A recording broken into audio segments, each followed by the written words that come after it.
That was the voice that followed me on stage the first time I tried stand-up comedy. The intro music of all songs was Eminem's "You Only Get One Shot." I could feel hot, bright stage lights looking over top of a microphone into a dark audience, feeling every eye focused on me. My stomach turning like a cement truck. I taste in my mouth like I've been sucking on a lead pipe. Knees shaking, palms sweating. I couldn't remember feeling more vulnerable. If you know this feeling I speak of, please say "I." If you would have been with me in 1988, you would have seen a 16-year-old with jerry curls and braces, whose dream it was to be like the coolest man on the planet at that time, Eddie Murphy.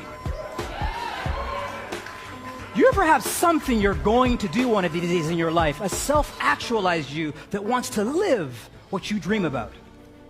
For years, something as simple as channel surfing could bring my spirits down anytime I saw a comedian on TV doing what I feared. I would not go to my grave without conquering that fear. Years later, I signed up for a course with stand-up comedy. And here's what I learned. It's hard.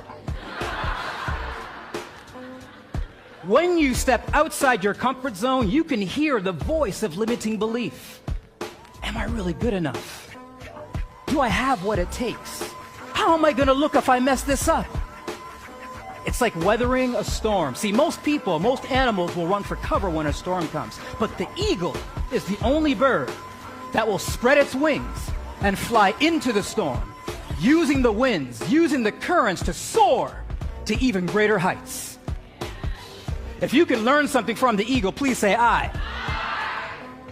You might remember a great fighter who was told in a critical boxing match it wasn't possible for him to win.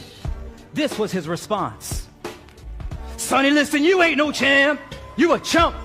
I float like a butterfly, sting like a bee. Whoa, rumble, young man, rumble. Sonny Liston knows I'm great, and he will fall in 8. I'm gonna give Sonny Liston boxing lessons, talking lessons, and falling down lessons." Muhammad Ali, he wasn't talking to you. He was talking to himself, seeing the greatness inside. He was silencing that voice of limitation. If you could learn something from Muhammad Ali, please say "I." So there I was, vulnerable, fear, doubt, anxiety, 2 decades of being haunted by this dream, and now it all came down to the next 5 minutes. I fired out my first joke. Silence. I gave them my next joke. More silence. Thank God I was wearing a diaper. Looking all the way to the back of the room, in between the beaming lights, I could see the shadow of my comedy coach standing there. And in the deafening silence, I could hear just his voice saying something I remembered from class that has stuck with me ever since. It's true for the eagle, it was true for Muhammad Ali, and it was true for me in this terrifying moment. Here's what he said.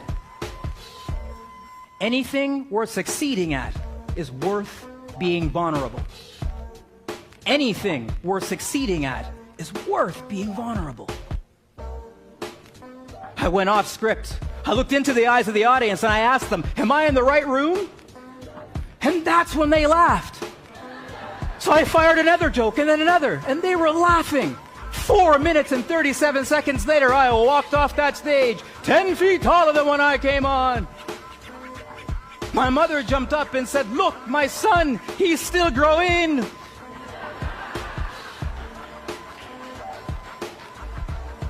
When you take action against your fears, that's when the growth happens.